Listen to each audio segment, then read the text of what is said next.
This is TTS Daily, and for today we'll only be talking about one story. I've read about this story from the news about almost 9 hours ago, and I was really struggling to decide if we should cover this story. And trigger warning, this story is highly upsetting.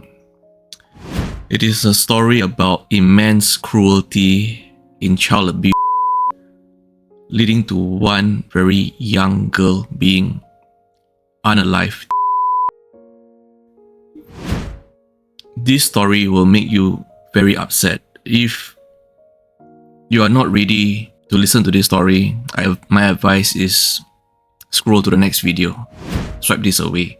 Especially so if you are enjoying yourself right now with friends and family, this story is not for you. This is a story if you have the courage to take in and listen in and to increase our self-awareness about certain social issues, then you can consider staying on to listen to this story. This happened in Singapore in 2020. A young girl, Khung, age 4, passed away on February 21st, 2020 after over a year of severe physical and emotional abuse by her mother, Fu Liping, 29, and Fu's boyfriend, Wong Shi-xiang, 38. The abuse included caning, striking of the face and body parts, starvation, forcing Megan to even wear a soiled diaper on her head at one point, includes Megan eating out from a dustbin and letting poor Megan sleep in the planter box on a condo balcony. The perpetrators in this case are Fu Liping, the unemployed mother of Megan. She has pleaded guilty to child abuse and allowing a child's death and corpse disposal on February 28, 2025. Her boyfriend, Wong Shi-xiang, a freelance mechanic, he is the accused who delivered a fatal strike to Megan's stomach. He faces 15 charges, including culpable homicide and corpse disposal.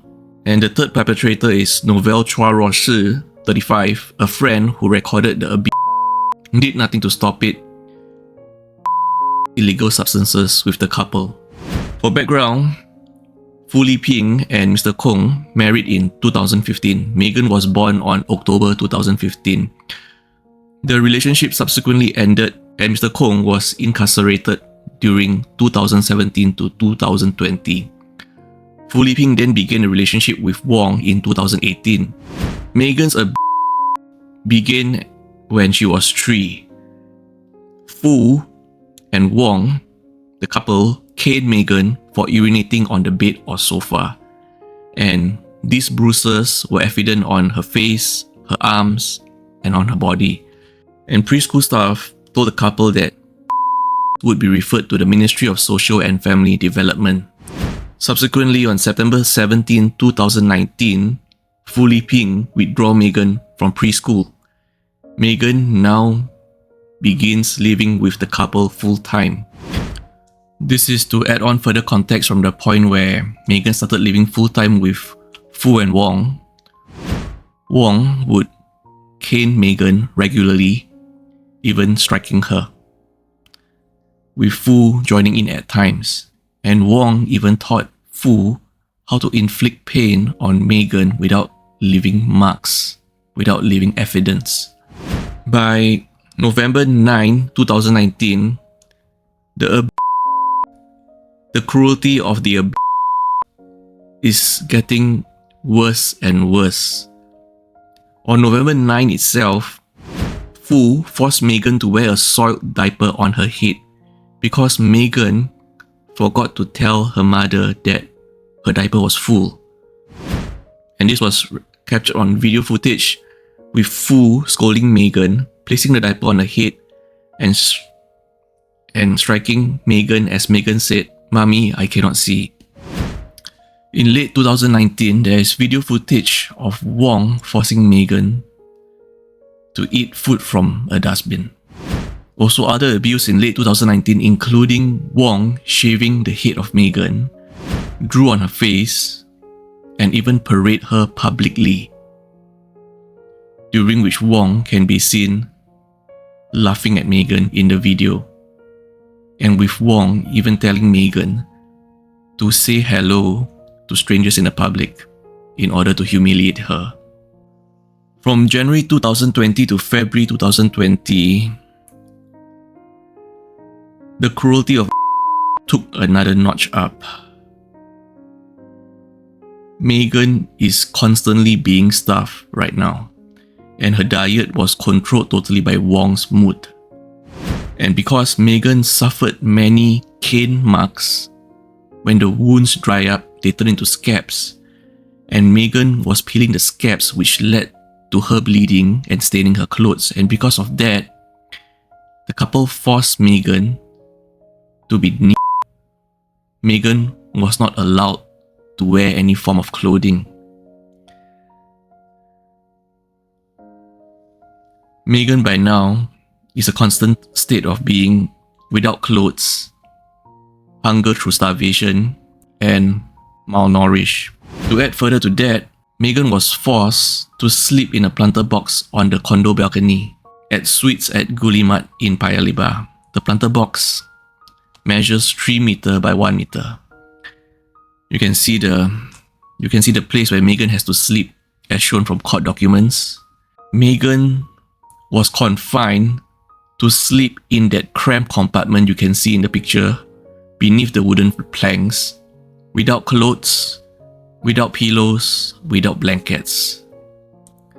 She was locked outside in the balcony, exposed to harsh weather, and it was even facing the afternoon sun.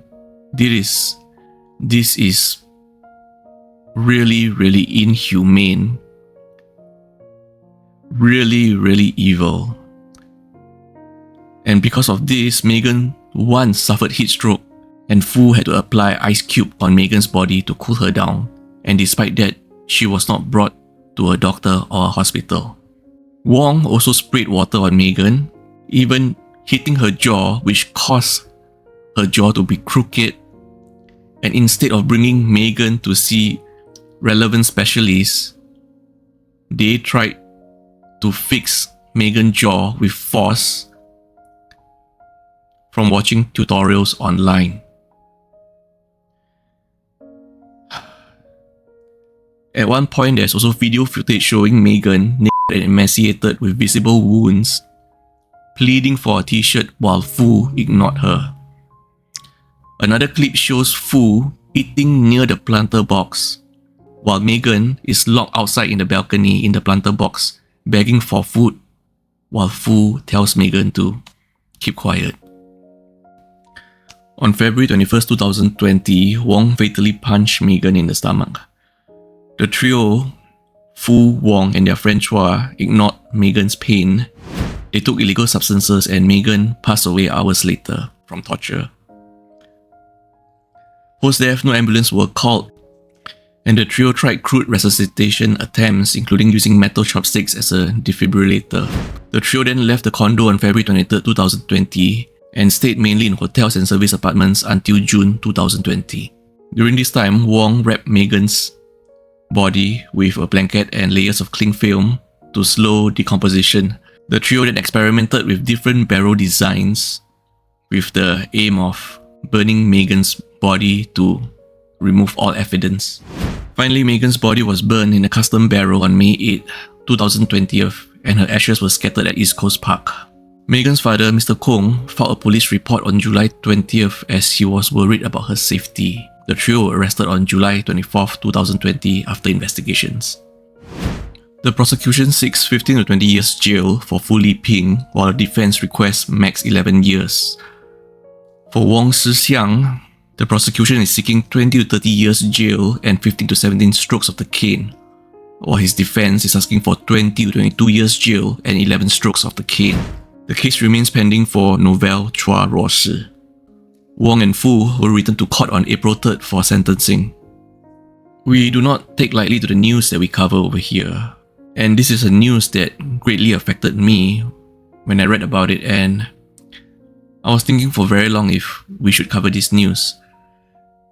But if sharing this story raised awareness on child abuse, and if any one of you is aware of anyone suffering from domestic violence or child abuse, then it is upon you to contact the relevant authorities or relevant departments.